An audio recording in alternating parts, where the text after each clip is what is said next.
नमस्कार। आप सभी का सादर अभिवादन। मैं हरीश कुमार पांडे, सहायक प्राध्यापक Aditya Prakash Jalan teachers training college के students for holistic development of humanity program के तहत आप सभी का YouTube कक्षा में हार्दिक स्वागत करता हूं और बीएड सेकेंड ईयर में आप लोगों को टीचिंग लर्निंग मटेरियल एड्स के माध्यम से आप लोगों की शिक्षण अधिगम जिज्ञासा को कंटिन्यूटी देने के लिए और आप लोगों की ज्ञान पिपासा को शांत करने के लिए और आपके निरंतर अध्ययन में निरंतरता बनाए रखने के लिए मैं यह YouTube कक्षा और मेरे द्वारा दिया गया यह सहायक सामग्री आप लोगों के शिक्षण अधिगम प्रक्रिया में सहायक सिद्ध होगी। इस विश्वास के साथ मैं बीएड सेकेंड ईयर के course 8 language across the curriculum विषय के यूनिट 5th और यूनिट 6th का आप लोगों को सहायक सामग्री मैं समय समय पर उपलब्ध कराता रहूंगा। यह पेपर बहुत ही जिज्ञासा से परिपूर्ण, आनंददायक और आप लोगों के शैक्षिक विचार यात्रा में यह सहायक सिद्ध होगा और आप लोगों की चिंतन शक्ति में निरंतर वृद्धि होगी। इसी कामना और विश्वास के साथ आज हम लोग इस वीडियो के माध्यम से हम लोग सिलेबस पे चर्चा करेंगे कि language across the curriculum BEd second year का कोर्स 8 नॉलेज एंड करिकुलम में यूनिट 5th क्या कहती है और यूनिट 6th क्या कहती है। तो आज सबसे पहले हम लोग यूनिट 5th के बारे में हम लोग परिचर्चा करेंगे। तो हम लोग देखते हैं कि यूनिट 5th में क्या कहती है। मैं उम्मीद करता हूं कि आप लोगों के पास सिलेबस होगा। यदि सिलेबस नहीं भी होगा तो आपको व्हाट्सएप के माध्यम से आपको सिलेबस उपलब्ध मैं करा दूंगा और आप लोग अपनी सिलेबस को अपनी सुविधा के अनुसार उसका प्रिंट लेकर सामने रख लेंगे और जो मैं विषय वस्तु को बताऊंगा अपने साथ एक कॉपी एक पेन रखेंगे और उस पर सिलेबस पर समझने की दृष्टि से उन बातों को लिख लेंगे जिससे कि हमें समझने में और सीखने में सहायता मिलेगी। तो जो 5th यूनिट है उसका नाम है philosophical basis of education Indian and western thinker. बहुत ही अच्छा पेपर है और एक मैं बात आप लोगों की कक्षा कक्ष में भी बताता हूँ कि आप कहीं भी जाएंगे टीचिंग करने के लिए, कहीं भी आप टीचर बनने के लिए आवेदन जब करेंगे तो एक प्रश्न सामान्यतः ये होता है कि फिलॉसफिकल जो बेसिस है, जो दार्शनिक आधार है, इसको बीएड पाठ्यक्रम में क्यों पढ़ाया जाता है। आप कहीं इंटरव्यू में जाइए, अगर अपर कक्षा में अगर इंटरव्यू में जाते हैं तो निश्चित रूप से यह पेपर से यही प्रश्न होता है कि दार्शनिक आधार पेपर पढ़ाने का क्या तात्पर्य है, इससे क्या आपका क्या अभिप्राय है, या इसको पढ़ाने से क्या लाभ होता है, या आपने ये पेपर को पढ़ा तो इससे आपको क्या फ़ायदा हुआ, इस पेपर को रखने से क्या फ़ायदा हुआ, अगर न रखा जाए तो क्या किस प्रकार की हानि हो सकती है। इस प्रकार के प्रश्न ये इसमें होते हैं। और आप लोगों के एग्ज़ाम के भी दृष्टिकोण से ये प्रश्न बहुत ही महत्वपूर्ण हो जाता है।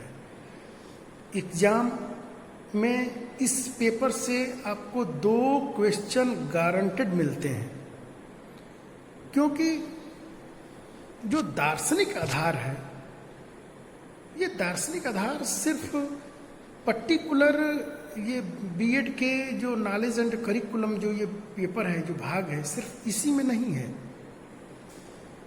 ये दार्शनिक आधार दुनिया के सभी विषयों में, दुनिया के सभी चिंतनों में, दुनिया के सभी विचारों में, या व्यक्ति विशेष के चिंतन, उसके व्यवहार, उसकी क्रियाकलाप में भी उसके दार्शनिक चिंतन होते हैं। यदि हम कोई भवन भी बनाते हैं, हम कोई इंस्टीट्यूशंस भी खड़ा करते हैं, हम कोई इंडस्ट्री भी खड़ी करते हैं, तो उसमें भी हमारा कहीं ना कहीं हमारा दार्शनिक आधार होता है, हमारा दार्शनिक चिंतन होता है। और इन दार्शनिक चिंतन में हमको 2 बात को पढ़ना है, एक इंडियन, एक भारतीय पृष्ठभूमि में चिंतन, और एक पाश्चात्य जगत में चिंतन। तो इसमें हम लोग ये देखेंगे कि जो भारतीय चिंतन है और जो वेस्टर्न चिंतन है, जो भारतीय थिंकर्स हैं, जो वेस्टर्न थिंकर्स हैं, मतलब जो भारतीय विचारक हैं और जो पाश्चात्य विचारक हैं, इन दोनों के विचारों में इन दोनों के विचारों के दृष्टिकोण में क्या मूलभूत अंतर है, क्या मूलभूत समानताएं हैं, क्या मूलभूत विषय के प्रति चिंतन किस प्रकार का है, वह उसकी दिशा क्या है। तो ये हम लोग इस पेपर में पढ़ेंगे यूनिट 5 में कि फिलोसफिकल बेसिस ऑफ एजुकेशन, शिक्षा के दार्शनिक आधार, और इनमें पाश्चात्य और प्राच्य। प्राच्य मतलब भारतीय, पाश्चात्य मतलब वेस्टर्न, मतलब पश्चिमी देशों का जो चिंतन रहा है, शैक्षिक चिंतन, हम उनके चिंतनों को, और जो प्राच्य चिंतन रहा है, प्राच्य चिंतन मतलब भारतीय चिंतन, जो भारतीय चिंतन रहा है, हम इन दोनों के बारे में अध्ययन करेंगे। और बाद में हम इसकी तुलना करेंगे कि भारतीय चिंतन की क्या विशेषता है और वेस्टर्न चिंतन की क्या विशेषता है। और इन दोनों चिंतनों को आपकी शिक्षा व्यवस्था में शामिल किया गया है। जब इस पेपर को हम थोड़ा मेहनत लगता है, थोड़ा दर्शन का पेपर है, थोड़ा सा कठिन भी होता है, लेकिन यदि ये पेपर अगर समझ में आ जाए, अगर आपकी ये अंतःकरण में यह पेपर उतर जाए, तो आपको समझ में आने लगेगा कि कौन सा भाग हमारा भारतीय पृष्ठभूमि का है और कौन सा और कितना भाग हमारा पश्चिमी पृष्ठभूमि का है। तो ये जानना बहुत ज़रूरी होता है, क्योंकि हम लोग टीचर का काम, एक टीचर वास्तव में, ऐसे शोपेनहावर तो ये कहता है कि संसार का प्रत्येक व्यक्ति दार्शनिक है, लेकिन शिक्षक एक अलग प्रकार से होता है, क्योंकि उसकी अपनी एक चिंतन होती है, उसकी अपनी एक मौलिक चिंतन होती है, उसकी मौलिक विचारधारा होती है, और उसी वो मौलिक चिंतन, अपनी विचारधारा को वो काफ़ी प्रयास करके एक आधार तैयार करता है, और फिर वो शिक्षक बनने का प्रयास करता है, और जब वो शिक्षक बन जाता है तो वह चिंतन उसके साथ में रहता है, उसकी पृष्ठभूमि की चिंतन उसके साथ में रहती है, और उसी पृष्ठभूमि पर, उसी चिंतन पर वह अपने को भी खड़ा करता है, और उसके चिंतन का रिफ्लेक्शन उसके विद्यार्थियों में पड़ता है। मैं ये मूलभूत से मेरा कहने का पूरा सार ये है कि शिक्षक का जो चिंतन है, तो उसका चिंतन उसके विद्यार्थियों के विचारों में रिफ्लेक्ट होता है। स्वामी रामकृष्ण परमहंस का चिंतन, स्वामी रामकृष्ण परमहंस का विचार, उनके शिष्य, उनके स्टूडेंट स्वामी विवेकानंद जी में रिफ्लेक्ट होते हैं, और पूरी स्वामी विवेकानंद जी का रिफ्लेक्शन जो है वो रामकृष्ण परमहंस का चिंतन है। उनके गुरु के विचार उन्होंने जो ट्रांसफर किए, उन विचारों का वो प्रतिबिंब विद्यार्थी में दिखाई देता है। महाभारत काल में आप लोग गुरु द्रोणाचार्य का रिफ्लेक्शन, उनका चिंतन, उनका थिंकिंग, उनका वो अर्जुन में वो रिफ्लेक्ट होता है। जो किसी भी परंपरा में हम लोग जाइए, हम लोग अगर जैसे कि विद्या भारती की जो परंपरा है, तो जो सरस्वती शिशु मंदिरों में जो बच्चे पढ़ते हैं, तो उनमें सरस्वती शिशु मंदिर का, विद्या भारती का जो चिंतन है वो बच्चों में रिफ्लेक्ट होता है। ऐसे ही जो कॉन्वेंट बैकग्राउंड से बच्चे आते हैं, तो उनके चिंतन उनके बच्चों में रिफ्लेक्ट होता है।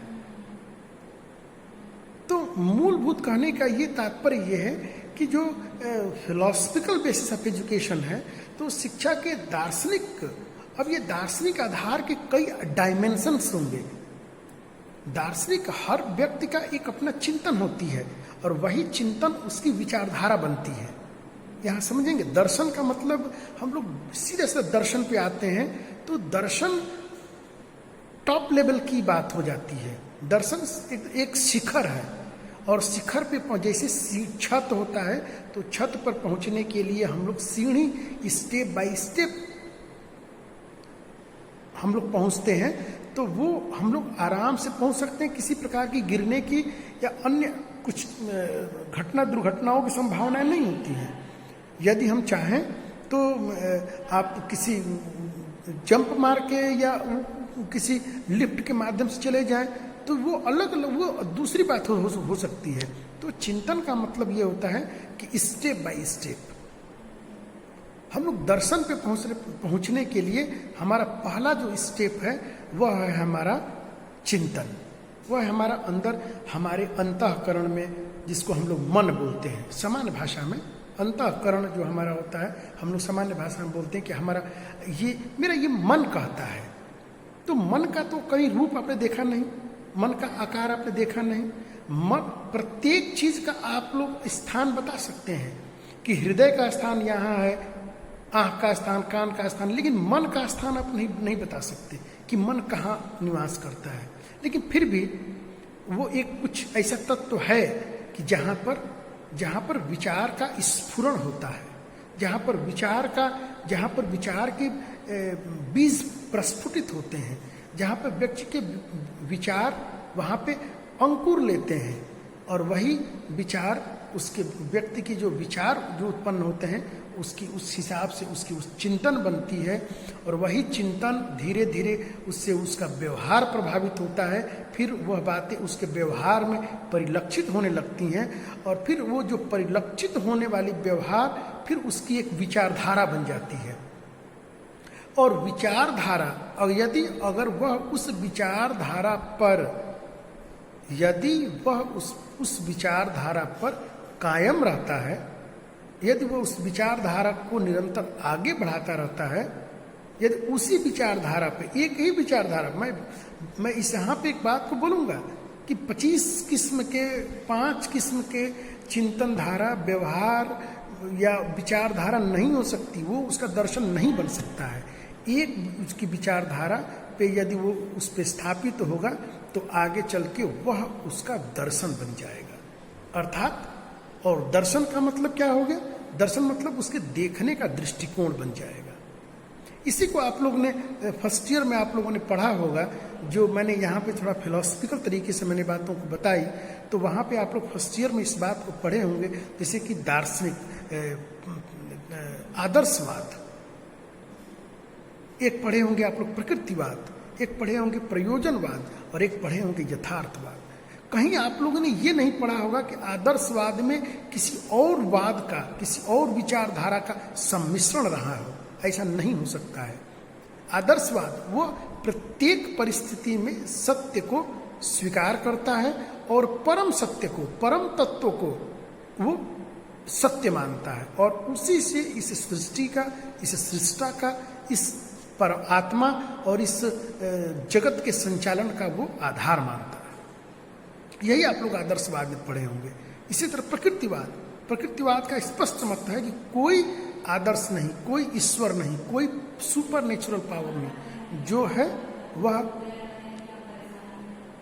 प्रकृति है, प्रकृति ही श्रेष्ठ है। और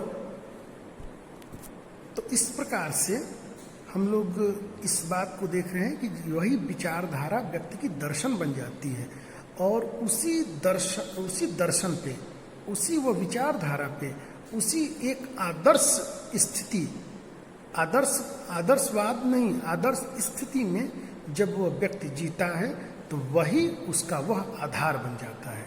जैसे स्वामी विवेकानंद, पढ़ना भी है हम लोगों को, तो स्वामी विवेकानंद का जो चिंतन बना, जो उनका जो विचारधारा बनी, जो उनकी जो परिकल्पना बनी, वो सारी परिकल्पना सत्य को लेकर बनी, वो सारी परिकल्पना ईश्वर को लेकर बनी, सारी परिकल्पना वो आत्मा और परमात्मा के मध्य बनी।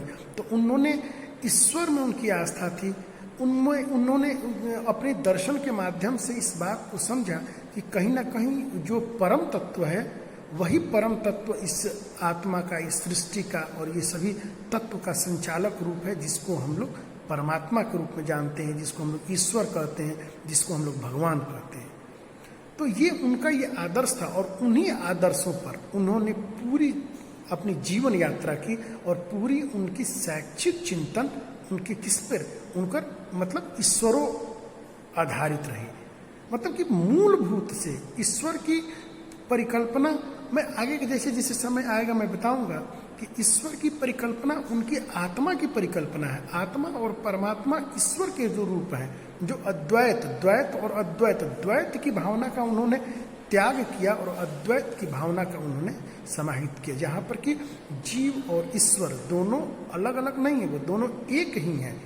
जो परमात्मा का, वही आत्मा का ही रूप परमात्मा है और अंत में उसी परमात्मा से वो आता है और अंत में परमात्मा में विलीन हो जाता है। तो ये इस प्रकार की जो चिंतन धारा, तो इसी प्रकार से हम लोग प्रकृतिवाद पढ़ते हैं और प्रकृतिवाद में हम लोग रूसो को पढ़ते हैं। तो रूसो किसी भी प्रकार का सुपर नेचुरल पावर, किसी प्रकार का आत्मा, किसी प्रकार का ईश्वर, किसी प्रकार का भगवान को वो नहीं मानता है। वो टोटल ये मानता है कि पूरी सृष्टि की जो रचना हुई है वो प्रकृति जन्य है, ये प्रकृति ने ये रचनाएं की हैं और मनुष्य इस प्रकृति से ही आया है और अंत में इस प्रकृति में ही विलीन हो जाएगा। ये पंचभूत जो शरीर है यह प्रकृति से ही निर्मित है और अंत में ये प्रकृति में ही विलीन हो जाएगा, प्रकृति में ही यह नष्ट हो जाएगा, प्रकृति में ही ये समा जाएगा। तो वो उसी विचारधारा को लेके आगे चलता है। सभी विचारधाराएं, देखिए अंत में यात्राएं, लक्ष्य हर व्यक्ति का कहीं ना कहीं अंत में एक ही होता है। अब उसके लेकिन रास्ते अलग अलग हो सकते हैं, उसके चिंतन अलग अलग हो सकते हैं, उसके आधार अलग अलग हो सकते हैं। तो वही जो वो रास्ते, जो चिंतन, जो आधार है, उसी को जो उस पर एक क्रमबद्ध जो काम होता है उसी को हम लोग बोलते हैं दार्शनिक आधार, philosophical basis of education, Indian and western thinker.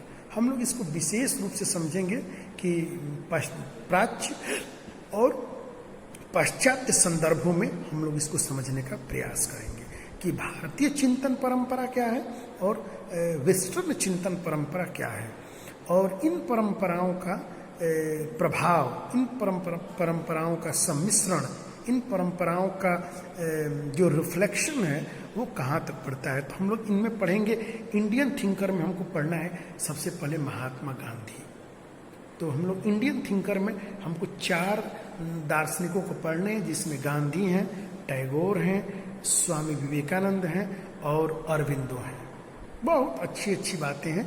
4 thinker को हमको पढ़ना है और मुझे लगता है कि अगर आप लोग अपने बुक के माध्यम से अगर आप इसको पढ़ेंगे तो दर्शन तो ऐसे थोड़ा सा लोग कहते हैं कि दर्शन बहुत कठिन होता है, थोड़ा बोरिंग होता है, थोड़ा क्लिष्ट होता है दर्शन, लेकिन मैं उम्मीद करूंगा कि ये आप लोगों को बहुत इंटरेस्ट इसमें आएगा। निसंदेह आप लोग अद्भुत आनंद आने वाला है इस पेपर में। तो हम लोग इंडियन थिंकर्स में हम लोग गांधी, टैगोर, विवेकानंद और अरविंदो को पढ़ेंगे, और वेस्टर्न थिंकर में हमारे होंगे रूसो, फ्रोबेल, पेस्टोलॉजी और डीवी। ये इतने महत्वपूर्ण हैं कि इनके विचारों को तो जानने में मजा तो आएगा ही, इंटरेस्ट आएगा। ये प्रतियोगी परीक्षाओं के दृष्टिकोण से ये जो 4 इंडियन और 4 वेस्टर्न इतने महत्वपूर्ण है कि इसमें से 8 क्वेश्चन, हर से एक क्वेश्चन बनता है। 8 क्वेश्चन आपके एग्जाम में आएंगे। और ये पेपर अगर मुझे लग रहा है कि अगर सिर्फ इतना ही भाग अगर तैयार ठीक से कर लिया जाए तो आपके एग्जाम में 3 क्वेश्चन गारंटेड बनेंगे और बहुत ही आनंद आएगा कि एक बार बस केवल विचारधारा समझ में आ जाए, पकड़ में आ जाए, तो बहुत ही आनंद आने वाला है। अब यूनिट 6, जो यूनिट 6 है वो है हमारा सोशियोलॉजिकल बेसिस ऑफ एजुकेशन। और आनंद इसमें है कि शिक्षा के समाज शास्त्रीय आधार, शिक्षा के समाज शास्त्रीय आधार। देखिए पहले इसको मुझे याद है कि अगर मैं पेपर 6 जेंडर में पढ़ाया हूँ तो इसमें एक छोटा सा भाग था उसमें कि सोशियोलॉजिकल बेसिस ऑफ एजुकेशन। तो वहाँ पे मैं पढ़ाया हूँ कि शिक्षा का समाज से संबंध और समाज का शिक्षा से संबंध, इन दोनों के संबंधों का अंतर्निहित संबंध ही सोशियोलॉजिकल बेसिस ऑफ एजुकेशन है कि शिक्षा और समाज कैसे एक दूसरे से जुड़े हुए हैं, कैसे एक दूसरे से अन्योन्याश्रित हैं, एक ही सिक्के के कैसे 2 पहलू हैं, और समाज का चिंतन शिक्षा पे क्या प्रभाव डालता है और शिक्षा का जो चिंतन वो समाज पे किस प्रकार से प्रभाव डालता है। इसलिए ये पेपर काफ़ी महत्वपूर्ण हो जाता है। ये पेपर को अगर देखा जाए तो आप जितने भी आप प्रतियोगी परीक्षाओं, विशेष तौर से आप लोग अध्यापक बनने के लिए जो भी आप लोग सीटेट या टेट की जो परीक्षाएं आप लोग देंगे, तो यहाँ पे प्रश्न सीधे सीधे नहीं आते। कभी भी आप लोग देखिएगा एक कॉन्सेप्चुअल प्रश्न आता है और हमें लगता है कि काफ़ी लंबे समय का जिनका अध्ययन होता है इन पेपरों पर, उन्हीं का ये पेपर, ये क्वेश्चन सही भी हो पाता है। और या तो आपको टीचर, इसीलिए टीचर की यहाँ पे भूमिका है, गुरु की यहीं पे महती भूमिका है कि टीचर वो आपको अपने अनुभव में आपके अनुभवों को जोड़ दे। अपने अनुभव में आपके अनुभवों को अगर जोड़ के इस पेपर को समझा दिया जाए तो ये पेपर इतना सरल और इतना रुचिकर हो जाएगा कि, और हमें लगता है कि आप किसी भी परीक्षाओं में बैठिए, ये इससे आपके प्रश्न बनते ही बनते हैं। इसमें मूलतः ये है शिक्षा में इस पेपर को रखने का मूलभूत जो कारण है, जो मूलभूत जो इसका जो स्थान है, वो इसलिए दिया गया है कि एक शिक्षक का किस प्रकार का दृष्टिकोण है, किस प्रकार वो दृष्टिकोण को किस बैकग्राउंड से लेके आता है। क्योंकि जिस प्रकार की दृष्टिकोण होती है, जिस प्रकार के हम दृष्टिकोण को लेके आते हैं, हर बालक या हर व्यक्ति, हर मनुष्य अपने साथ जब वो आता है तो अपना एक दृष्टिकोण लेके आता है, अपनी पृष्ठभूमि का दृष्टिकोण लेके आता है, अपने सोशल इकोनॉमिकल स्टेटस का अपने साथ वो थिंकिंग लेके आता है। तो ये सारी बातें उसके चिंतन पर प्रभाव डालती हैं, उसकी शिक्षा पर प्रभाव डालते हैं। आप देखेंगे कि एक ही कक्षा के पढ़े हुए विद्यार्थी, एक ही समय के, एक ही युग के, एक दशक के जो दार्शनिक हुए, उन सभी दार्शनिकों में अलग अलग मत विभिन्नताएं हैं। मत विभिन्नताओं का मतलब ये नहीं कि उनको टीचर ने कुछ दूसरा पढ़ाया, उनको किसी दूसरे ने पढ़ाया।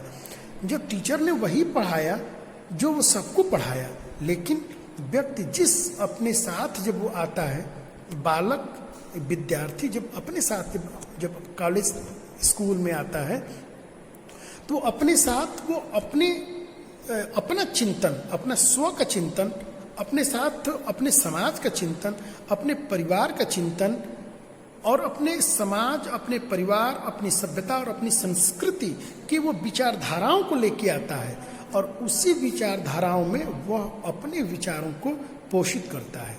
यही कारण है कि आने वाले दिनों में आप लोग पेपर में पढ़ते हैं कि टीचर स्टूडेंट रेशियो पे हमेशा चर्चाएं होती हैं और इसमें सारे जितने भी थिंकर्स होते हैं ये विचार देते हैं कि आप एक लंबी कक्षा में एक टीचर नहीं पढ़ा सकता है।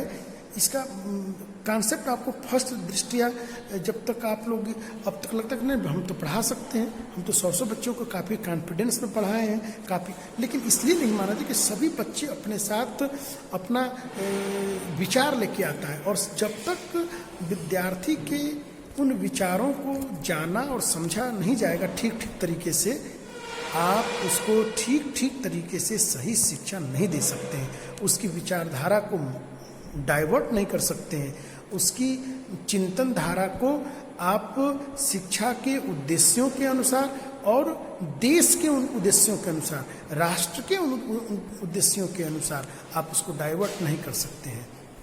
आप लोग दूसरी पेपर में शिक्षा का जो विकास है, जो शिक्षा का इतिहास रहा है, आप उस पेपर में इस बात को एक पढ़ते हैं, जब पूरी शिक्षा नीति को पढ़ते हैं, वो कभी आप लोगों ने सोचा होगा कि शिक्षा नीति ये पूरी ये परंपरा पढ़ने का क्या अर्थ है। जब आप लोग उस पर पढ़ते तो आपके अंदर एक प्रश्न बना होगा, उन प्रश्नों को आप जब ढूंढेंगे तो आपके उत्तर यहाँ से आप लोगों को मिलेंगे कि वो कहीं ना कहीं वो देखा जाता है कि भाई जो भी है, तो आप उनमें जब भी आप पढ़े होंगे जितने भी रिकमेंडेशन, जितने भी शिक्षा नीतियाँ, तो उसमें सबसे पहले लिखा होगा कि इसका उद्देश्य क्या होगा। इन शिक्षा का जो शिक्षा नीति बना रहे हैं, ये शिक्षा नीति जो इम्प्लीमेंट होगी तो इसका जो शिक्षा पर जो प्रभाव पड़ेगा, तो सबसे पहले हम इसका उद्देश्य तय करने की, इसको इम्प्लीमेंट करने के बाद बालकों के जो भविष्य का नागरिक है, जो शिक्षक है या देश का एक भौगोलिक सीमा में निवास करने वाले सभी व्यक्ति, सब वो सबसे पहले तो वो एक राष्ट्र के एक नागरिक हैं। तो आप कोई भी आप लोग अब याद होगा, आप लोग मुझे बताइएगा कि किस किस कमीशन में इस प्रकार की बातें आप लोगों को पढ़ने सुनने को मिली। आप लोगों ने वहाँ पे पढ़ा होगा कि पहले तो कि लोकतंत्रात्मक राज्य स्थापित करने के लिए लोकतंत्रात्मक नागरिकों का निर्माण करना। देखो कितनी छोटी सी बात है कि एक राष्ट्र तभी सफल होता है जब वहाँ के नागरिक लोकतांत्रिक मूल्यों को समझें। एक लाइन की बात है, लेकिन जब इसको विस्तार से करेंगे तो इस पे सालों साल इस पर परिचर्चा हो सकती है। तो उद्देश्य जो होते हैं वो बहुत छोटे लेकिन उसके अर्थ बड़े व्यापक होते हैं। तो हम लोग वहाँ पे इस बात को देखते हैं। तो ऐसे ही यहाँ पे सोशलॉजिकल, कि जब विद्यार्थी आता है, शिक्षक और विद्यार्थी दोनों अपने साथ एक चिंतन धारा लेके आता है और उसी चिंतन धारा, क्योंकि देखिए इस पेपर में मैं इसलिए भी बोल रहा हूँ कि इसके पेपर की जो ऊपर की जो यूनिट है उसमें देखिए आपको वही दिखा है, सेकुलरिज्म, नेशनलिज्म, भावात्मक एकता, राष्ट्रीय एकता और सांप्रदायिकता, इस प्रकार की बातें हैं। तो ये क्या है, ये हमारा सोशल बैकग्राउंड है। तो इसलिए हमारे सोशल जो समाज का जो चिंतन है वो शिक्षा पे किस प्रकार से प्रभाव डालता है और शिक्षा उसको किस प्रकार से प्रभावित कर सकती है, यह चिंतन। इसलिए ये सोशोलॉजिकल बेसिस ऑफ एजुकेशन, ये काफ़ी पेपर आपका जितना दार्शनिक भी महत्वपूर्ण है उतना दर्शन, समाज में कोई समस्या उत्पन्न होती है, दर्शन उस पर चिंतन करता है और उसके बाद में उसका एक कंक्लूजन निकालता है, उसका एक समाधान निकालता है। तो इस प्रकार के इसमें आप लोगों को पहला ही है हमारा कि sociological basis of education in the context of society. देखिए मैं इसलिए इतनी भूमिका बनाया कि हम समझें कि sociological basis of education in the context of society, जो सोसाइटी के दृष्टिकोण के अनुसार शिक्षा का क्या जो समाजशास्त्रीय आधार है उसका कॉन्टेक्स्ट क्या है, कल्चर एंड मॉडर्निटी। कल्चर जानते हैं, मॉडर्निटी वो भी हम लोग जानते हैं। परिवर्तन ही तो, मॉडर्निटी को हम लोग बहुत ज़्यादा लंबा परिभाषित वो बाद में करेंगे। जो हमारा परिवर्तन है वही हमारा मॉडर्निटी है, वही हमारा मॉडर्नाइजेशन है, उसी से हम लोग मॉडर्न बनते हैं। शिक्षा मॉडर्न का परिभाषा कभी जब पढ़ाएंगे तो उसको बताएंगे कि ये मॉडर्निटी क्या है और इसको किस रूप में इसको रखा गया और किस रूप में ये चला गया। ठीक है।